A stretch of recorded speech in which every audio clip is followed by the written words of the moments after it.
253 kes, ya. Diikuti dengan Lahadatu, yaitu sebanyak 40 kes, minta maaf, 40 Lahadatu 40 kes, Sempurna 30 kes, Tawau 135. Jadi kalau kita perhatikan, Kota Kinabalu yang paling tinggi diikuti dengan Tawau sebanyak 135, Tuaran 27, Putatan 33, Pinampang 20, Tembunan merekodkan sipar pada hari ini, ya. Keningau 7, Kunap ialah 2, Papar 15, Ranau 2, Kota Belud 14, Beaufort tidak ada, Kudat 4, Kuala Penyu 2, Pitas tidak ada, Kinabatangan 4, Sepitang tidak ada, Kota Merudu 1, Tenem 1, Telupit tidak ada, Beluran 1, Nabawan tidak ada, dan begitu juga Tongon, ya.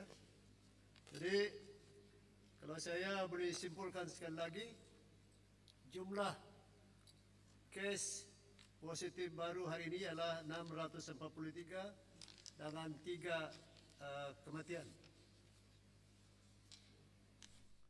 Sukacita juga saya maklumkan, perintah kawalan pergerakan yang diperketatkan atau PKPD, ya, akan dilaksanakan di 2 lokaliti, yaitu Penjara Kapayan dan Kotes anggota pegawai di Taman Mat Saleh, Kampung Batambai, Kapayan, mulai besok 20 hari bulan Oktober. Jumlah keseluruhan lokaliti yang menjalani perintah PKPD sekarang ialah 14 lokaliti.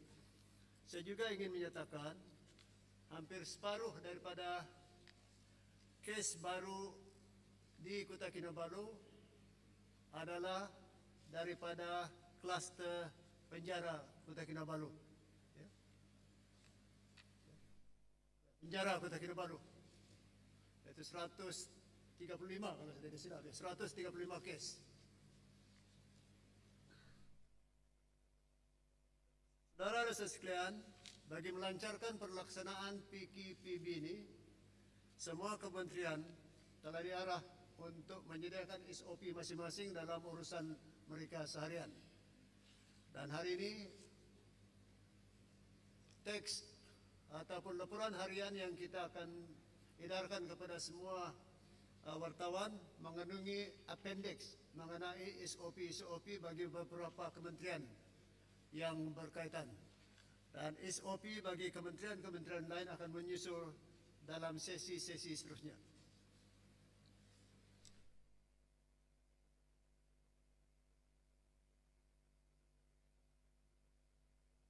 Saudara-saudara sekalian, ingin saya menekankan sekali lagi ialah aktiviti sukan dan rekreasi di seluruh negeri Sabah ini masih tidak dibenarkan.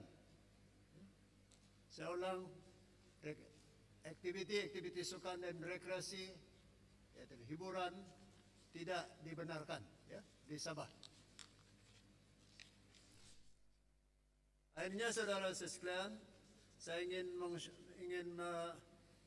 memaklumkan dan juga meyakinkan kepada semua rakyat Sabah bahawa kita ada bekalan makanan yang cukup di Sabah dan tidak ada keperluan bagi kita untuk berebut-rebut untuk membeli belah kerana bekalan kita cukup, ya. Dan bagi mereka yang layak untuk mendapat bantuan food basket, setakat ini 57.329 bakul makanan telah diagihkan. Kita juga, kerajaan negeri juga sedang mempertimbangkan untuk meluaskan bantuan makanan ini kepada golongan-golongan lain yang memerlukan. Tapi laporan dan juga pengumumannya akan dibuat kelak di sesi yang berlainan. Saya ingin memperingatkan sekali lagi agar semua agar rakyat mengamalkan SOP yang telah pun ditetapkan. Sentiasa basuh tangan, elakkan daripada pergi kepada tempat-tempat yang ramai orang, pakai pelitup sepanjang masa, dan keluar hanya sekiranya perlu. Ada persoalan yang sering ditimbulkan. Apakah langkah-langkah yang akan dan sedang diambil oleh Jabatan Kesihatan dan juga kerajaan bagi menangani masalah ini agar kita dapat apa yang dipanggil sebagai memastikan jangkitan ini dapat dikawal, atau dalam bahasa Inggrisnya, how can we flatten the curve. Ada 3 perkara yang harus diingat dan sedang dibuat oleh Jabatan Kesihatan. Pertama, apa yang dipanggil sebagai contact tracing. Sekiranya ada orang-orang tertentu yang didapati bahawa mereka adalah diuji dan positif, usaha akan dibuat untuk menjejak semua kenalan mereka, semua kawan mereka yang pernah mereka mendekati. Kedua ialah untuk membuat ujian kepada mereka yang berkenaan untuk memastikan sama ada mereka ini telah dijangkiti atau tidak. Dan ketiga, sekiranya mereka didapati positif, mereka akan diasingkan untuk tujuan perubatan. Inilah 3 perkara asas atau strategi yang digunakan oleh Jabatan Kesihatan untuk berusaha untuk melandaikan kes yang terlalu tinggi ini.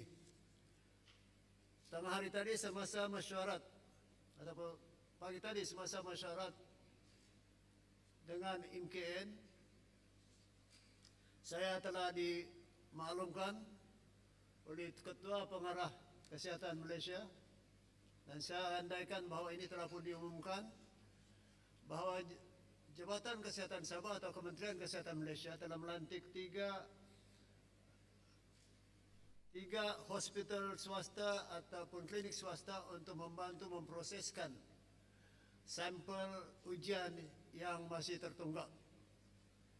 InsyaAllah dengan perlantikan ini bukan saja ujian baru atau sampel baru dapat dibereskan dengan segera, tetapi sampel-sampel yang tertunggak juga akan dapat dibereskan dengan segera.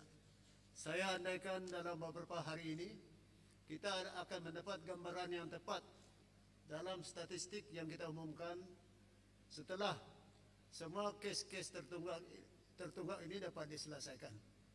Inilah antara lain usaha kita untuk memastikan statistik yang kita umumkan setiap hari betul-betul gambaran kepada apa yang berlaku di bawah sana. Dari inilah, saudara-saudara sekalian, sedikit sebanyak taklimat saya kepada media pada hari ini. Dan di kiri saya ada Dr. Asid, Timbalan Pengarah Kesihatan Sabah, dan di kanan dan Seri Panglima Haji Safar, Setiausaha Kerajaan Negeri. Kalau ada soalan-soalan yang ingin ditanya, silalah kemukakan soalan. Sama ada saya atau 2 pegawai ini boleh membantu saya untuk menjawab soalan yang ada kaitan dengan bidang masing-masing. Silakan.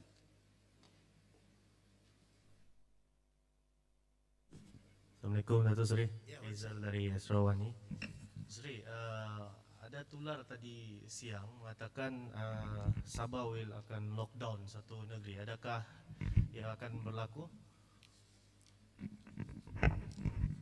Majlis Keselamatan Negara akan memikirkan semua pilihan yang ada dengan mengambil kira kes dan juga perkembangan penularan wabak COVID di negara ini. Tapi buat masa ini kita belum sampai kepada tahap itu. Walaupun itu adalah options yang dipikirkan atau dipertimbangkan nanti. Tetapi kita terbuka kepada apa option ini yang bertujuan untuk membasmikan dan melandaikan kes-kes ini kepada satu tahap yang boleh dikawal. Dan dalam tujuan itu, dalam hal itu, sukacita juga saya maklumkan bahawa kita kena, dan ini saya nyatakan kemarin sebenarnya, kita kena berhati-hati dalam setiap keputusan, kerana apapun keputusan yang kita buat, implikasinya tinggi ya, atau banyak. Sebenarnya kita di sini bukan sekadar mengurus COVID, kita juga mengurus COVID dengan mengambil kira kita dapat mengurus ekonomi kita. Ya. Semua sedia maklum bahawa ekonomi kita berada dalam tahap yang agak kurang bugar masa ini akibat daripada pandemik ini. Dan keadaan ekonomi kita belum pun pulih daripada masalah yang timbul setelah PKP dikuatkuasakan pada bulan Mac yang lalu ya. Dan kerana itu, atau kedua, kita juga mengambil kira bahawa bukan semua rakyat ini bergaji ataupun berpendapatan yang tetap. Ada juga rakyat jelata yang mengharapkan pendapatan dengan pelbagai kerjaya, yang mana setiap hari punca pendapatan mereka adalah daripada aktiviti perniagaan dan sebagainya. Dan mereka inilah mereka harapkan untuk menyara keluarga mereka. Jadi golongan ini juga kita akan ambil kira dalam setiap keputusan yang akan mengakibatkan mereka tidak ada peluang untuk mencari rezeki bagi menampung keperluan keluarga mereka. Apapun, akhirnya keputusan utama ialah untuk memastikan kita dapat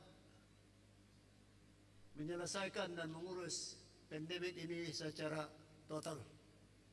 Dan ini saya sekadar hanya ingin berkongsi mengenai faktor-faktor yang hendak diambil kira sebelum kerajaan membuat keputusan.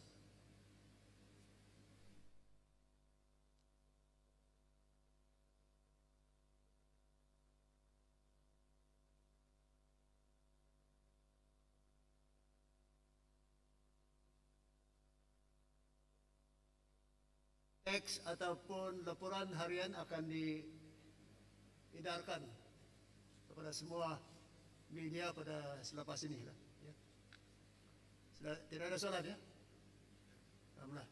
So, terima kasih.